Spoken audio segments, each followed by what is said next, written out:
What's going on, guys? All right, you clicked on this video. It was because you were interested in how to seal a guitar body using like just off-the-shelf stuff you get at Walmart or Lowe's.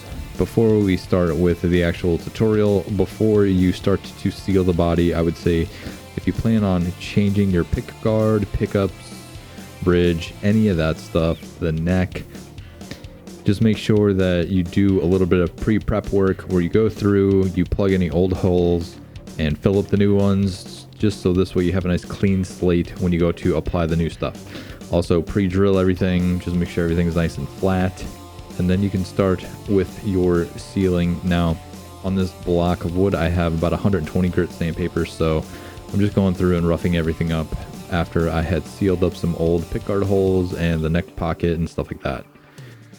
And then I'm basically going to go ahead and check out my Canon clear coat, which is going to act as my sealer. So this stuff, I just wanted to make this video and show you guys that it's pretty easy to paint a guitar. You can even do this with stuff that you get at Walmart for probably $4 or $5 a can. Nothing real fancy here. Basically at this point, all you're using is the entire can. You're going to give it a bunch of passes, basically use up the entire can. More than likely, you'll probably get 3 to 4 passes or coats out of this one can. Let it cure for about 10 minutes in between each coat, and then give it another coat after that. Depending on temperature, it might take a little bit longer or it might dry a little bit faster, so take that into account as well. It's currently 50s, like in the 50s and 60s here in Florida. So after you have basically used that entire can, I would say let this cure for a minimum of at least a week. You could let it go longer. I would probably recommend to let it go longer, so this way the clear coat has time to kind of shrink into the wood.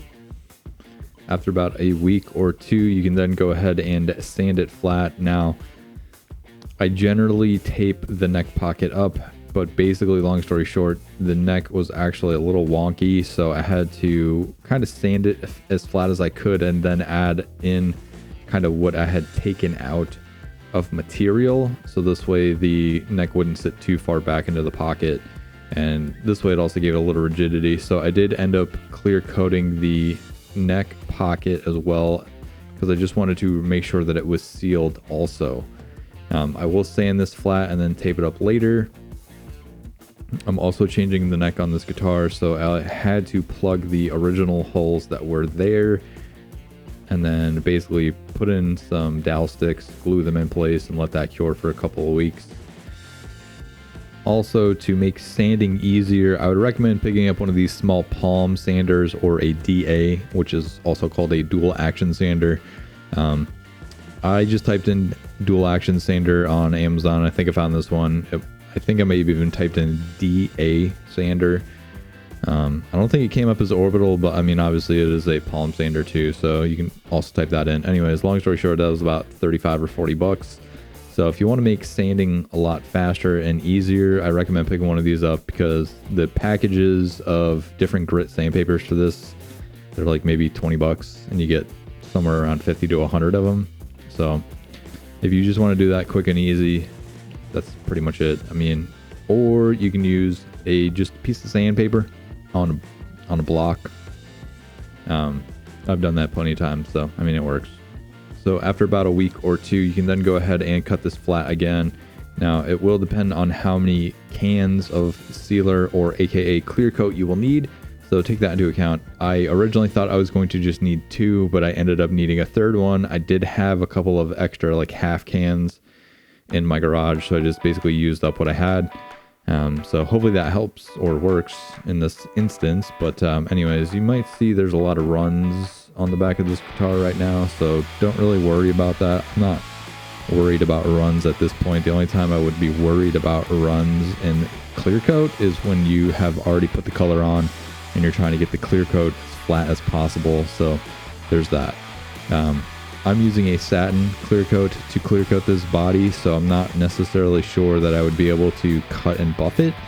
So if it does come to the point where I do get runs in a satin clear coat, I think I would most likely have to sand it flat anyways and then respray it and hope that I get a nice flat, even surface the next time I spray. Moving on to your second can of clear coat or sealer, aka sealer.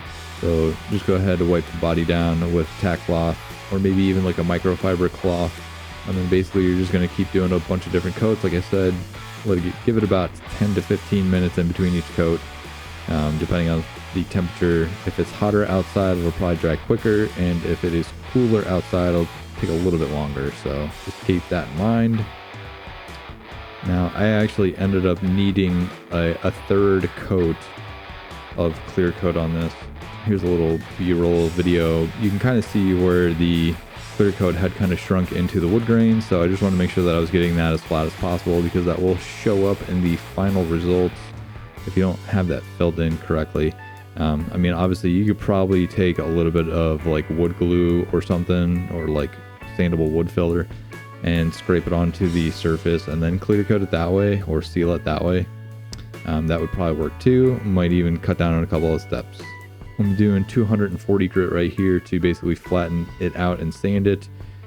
You just want to sand it flat. I mean, basically that's all you're doing in between coats. So you'll clear coat it once or seal it once, and that's pretty much all you're doing. Basically what you are trying to achieve is to not only seal the wood, but make sure that any of the wood grains are fully kind of flattened out when you clear coat or seal the body, however you want to say that. So I mean, this method will work for pretty much anything, so I just wanted to show you guys that you could use pretty much any off the wall or off the shelf spray paint in a can.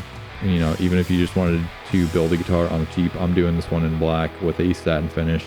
So hopefully that helped. Like I said, I wanted to make this video just for people that maybe have never painted a guitar before and just want to you know, buy off the wall or off the shelf cheap stuff from like Walmart. Because I mean, in all honesty, those cans of clear coat and paint cost you probably about $6 a piece. So you can paint a guitar for under 30 bucks.